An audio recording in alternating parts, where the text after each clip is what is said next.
Yeah, I just wanted to show you this new cooking kit that I purchased. It's called MalloMe. Real inexpensive, but this is a very compact cooking kit.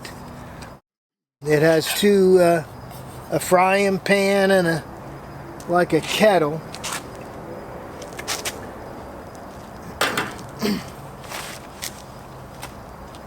And it has these handles that just pop out like that.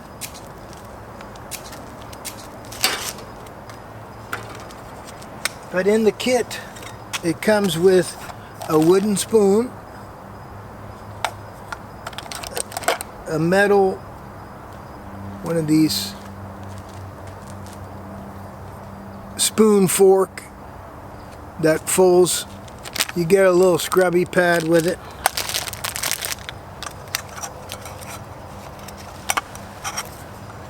If you're cooking soup, it comes with a little ladle.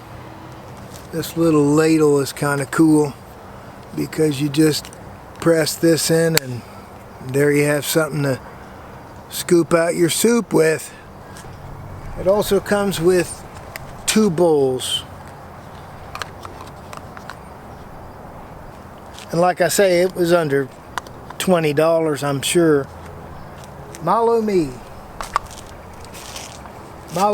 Camping Cookware and Mess Kit. Well worth it. And by the way, they don't sponsor me. Just one of the products I really like. Gonna cook some lunch up.